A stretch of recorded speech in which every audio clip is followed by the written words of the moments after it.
To new video.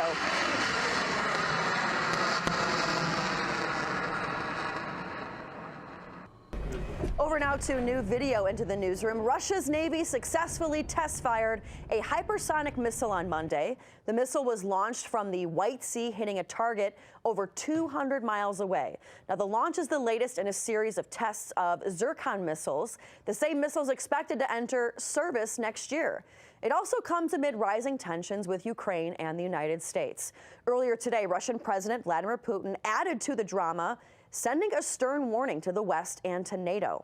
While speaking at an online forum, Putin warned about the West and NATO deploying troops to Ukraine. Putin saying this: "The emergence of such threats represents a red line for us. I hope that it will not get to that, and common sense and responsibility for their own countries and the global community will eventually prevail." So to discuss all of the latest developments, we are joined now by managing editor of Covert Action magazine, Jeremy Kuzmarov. Jeremy, great to see you again. Jeremy, we know blasting off this missile was going to cause a stir, okay? Why do you think Russia did this, though? Well, I think, Russia wants to show that they're strong, don't mess with us. And, the U.S. has been interfering in Ukraine for many years, since the 1990s, and especially since 2014, coup d'etat. And, the hostilities in eastern Ukraine seem to be escalating. So I think Putin wants to send a message that Russia is tough and not to mess with them. Now, one of the big questions that has been on top of mind here is the United States seems to have this really, really gut-wrenching I guess, drive to be there for Ukraine, to help Ukraine. Mind you, we've got a lot of problems around the world. We have, genocide. We can't even feed our own people here in the United States. Why Ukraine? Why is the United States so obsessed with Ukraine?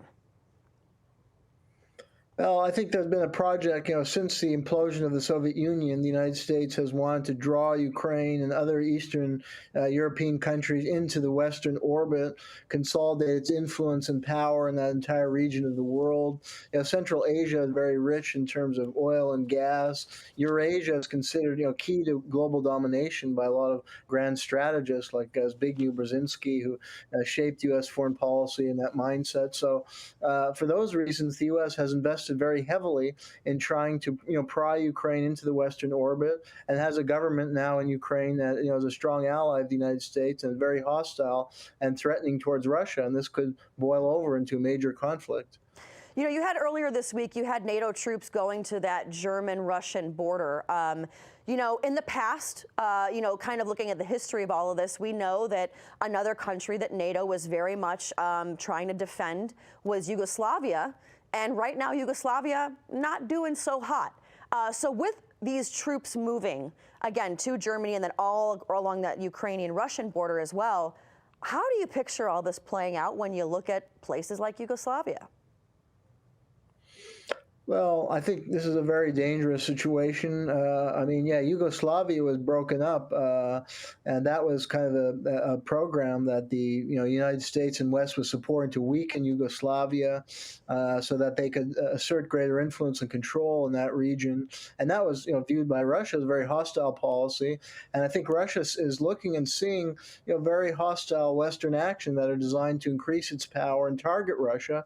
And Russia is led by a more independent nationalist leader, and the U.S. has been interfering in Russia to try and undermine his government and potentially promote regime change there in Russia. So, the U.S. has been involved with these war games and exercises, and NATO has been expanding. They're trying to incorporate Ukraine now and Georgia into NATO, and NATO has expanded to numerous countries along Russia's border.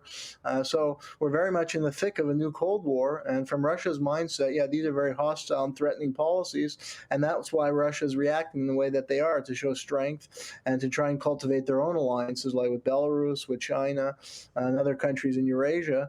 But I think it's a very dangerous environment right now, and I think Americans should be wary of this aggressive policy that's really provoking the Russians. Jeremy Kuzmarov, thank you so much for joining us. Good to see you again. Thanks for having me.